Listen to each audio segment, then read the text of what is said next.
humankind is dangerous to it, it may wipe out the entire nation. How it can manipulate elections? It can manufacture AI in quantity, lakhs and lakhs of varieties.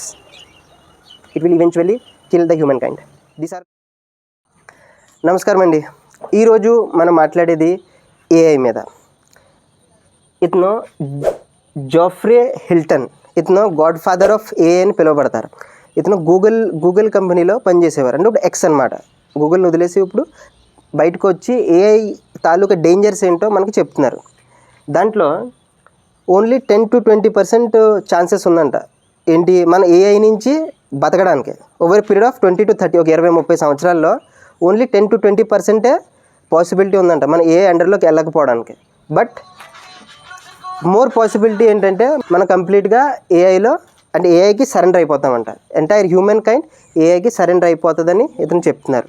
దాని తర్వాత మనం ఒకసారి మన జాబ్స్ని introspect చేసుకోవాలంట. ఏంటి మన jobs మనం analyse చేసుకోవాలంట.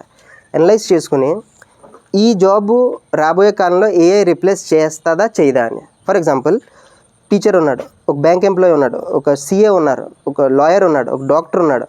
ఇలా ఇటువంటి జాబ్స్ ఏవైతే ఉన్నాయో ఇవి ఏఐ కానీ రిప్లేస్ చేయగలిగితే అంటే మనకు అనిపిస్తే అది ఖచ్చితంగా చేస్తుందంట. ఓకే, దాని తర్వాత ఎందుకంటే AI will just replace everything. AI మొత్తం అంతా రిప్లేస్ చేస్తుందంట. ప్రతి రెపిటేటివ్ జాబ్ని, ప్రతి జాబ్ని రిప్లేస్ చేసే కెపాసిటీ ఏఐకి వచ్చేస్తుంది. దాని తర్వాత if AI comes in self regulatory mode and takes own decisions, అంటే ఏఐ కానీ సెల్ఫ్ రెగ్యులేటరీ మోడ్లో కానీ వస్తే, సెల్ఫ్ రెగ్యులేటరీ అంటే ఏంటి, తన సొంత ఆలోచన. ఇప్పుడు ఆల్రెడీ దానికి ఒక ఇంటెలిజెన్స్ ఉంది, బేస్డ్ ఆన్ డేటా అది మనకి అవుట్పుట్ ఇస్తుంది. కానీ సొంత డేటా కనుక అది మ్యానుఫ్యాక్చర్ చేయగలదు, అంటే సొంత డేటా కన్నా అది ప్రొడ్యూస్ చేయగలుగుతాయి. లైక్ మనకి ఎలాగైతే ఎమోషన్స్ ఉంటాయో, కోపం, ప్రేమ, జాలి ఇవన్నీ ఉంటాయి కదా, ఈ ఎమోషన్స్ కానీ దాంట్లో వచ్చిందంటే, ఎమోషనల్ ఇంటెలిజెన్స్ కూడా వచ్చిందంటే it will definitely eliminate humankind అని హిల్టన్ గారు చెప్తున్నారు. దాని తర్వాత AI is observing all of us. అదే నేను ఇప్పుడు చెప్పాను కదా ఎమోషన్ గురించి, ఏఐ మనందరినీ గమనిస్తుంది అనమాట. తప్పకుండా ఆ ఎమోషనల్ ఇంటెలిజెన్స్ దాంట్లో డెవలప్ అయ్యే కెపాసిటీ కూడా ఉందంట. Because it's an intelligence. Intelligence ఎలాగైతే ఉంటుందో it's not a machine anymore, it's an intelligence. And emotional intelligence కూడా దాంట్లో ప్రొడ్యూస్ అయ్యే ఛాన్సెస్ ఉన్నాయి.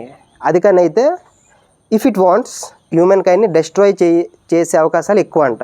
దాని తర్వాత it can manipulate elections, it can manufacture killer robots. And killer robots ఉంది కదా, and if they go into evil nations, అంటే ఎలక్షన్స్ని manipulate చేయగలుగుతుందంట. మనం ఏ పార్టీని అయితే మనం ఎంచుకోవాలనుకుంటున్నామో అది ఒకవేళ ఏఐ డిసైడ్ చేయాలనుకుంటే తను ఖచ్చితంగా డిసైడ్ చేయగలదంట. ఏ పర్సన్కి ఏ పోస్ట్ వెళ్ళాలో కూడా తను డిసైడ్ చేయగలదు. Because and according to that person, అంటే ఏ వ్యక్తికి ఏ పోస్ట్ పంపితే ఆడు స్టిమ్యులేట్ అవుతాడో, ఆడు థాట్ ప్రాసెస్ మారుతుందో ఆ టైప్ ఆఫ్ ఇన్ఫర్మేషన్ పర్సనలైజ్డ్గా పంపుతుంది అనమాట. అంత కెపాసిటీ ఉంది ఏఐకి. So it's a very big danger. And ఇంకొక థ్రెట్ ఏంటంటే అది కిల్లర్ రోబోట్స్ని తయారు చేయగలదు.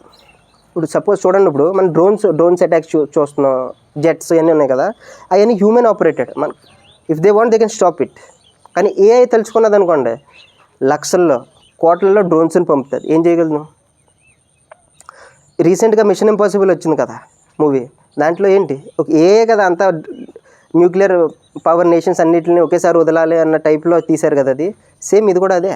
If it wants it can destroy a nation, it can destroy the humankind. Then it might stop listening to us if it gets powerful. ఇతను మంచి example చెప్పారు. ఇప్పుడు tiger ఉంటుంది కదా, పులి పిల్లని మనం చూసినప్పుడు ముద్దుగా ఉంటుందంట. మనకి దాన్ని చూసి మనకి ముద్దు వస్తుంది కానీ భయం వేయదు. కానీ వన్స్ ఆ పిల్ల పెద్ద అయినప్పుడు, అంటే పెద్ద ఫుల్ అడల్ట్ టైగర్ అయినప్పుడు, పెద్ద పులి కింద అయినప్పుడు ఏమవుతుంది, మనకు భయం వేస్తుంది కదా. అండ్ దాని దగ్గరికి వెళ్తే పులి మనం తినకుండా ఉంటుందా? ఖచ్చితంగా తింటుంది. అలాగే ఇప్పుడు ఏఐ ఉన్న స్టేజ్ బేబీ స్టేజ్ అనమాట. ఒక 20-30 years తర్వాత ఎప్పుడైతే దాని పవర్ పెరుగుతుందో, దాని ఇంటెలిజెన్స్ పెరుగుతుందో, అప్పుడు ఖచ్చితంగా అది హ్యూమన్ని, ఒకవేళ హ్యూమన్ దానికి అడ్డుగా వస్తున్నాడు అని అది భావిస్తే హ్యూమన్ కైండ్ని ఎలిమినేట్ చేయడానికి అది, అంటే హ్యూమన్ కైండ్ని ఎలిమినేట్ చేయడానికి ఆలోచిస్తుంది. అండ్ ఇన్ఫ్యాక్ట్ ఇది చేయగలదు కూడా. లైక్ ఏదైనా ఒక సైంటిస్టు ఎవరికైతే బయాలజీ అండ్ ఏఐ మీద అవగాహన ఉంటుందో వాళ్ళు ఒకవేళ కావాలనుకుంటే వైరసెస్ తయారు చేయొచ్చు, లక్షల్లో వైరసెస్ తయారు చేయొచ్చు.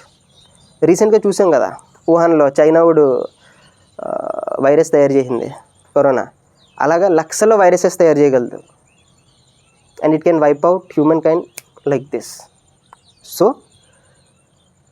ఏఐ ఒక డేంజర్స్ మనం ఈరోజు తెలుసుకున్నాం. హోప్ ఇవన్నీ అవ్వకూడదు, అంత బాగుండాలని అనుకుంటున్నాను. అండ్ ఈ వీడియో కనుక మీకు నచ్చినట్లయితే please do like, share and subscribe. Thank you.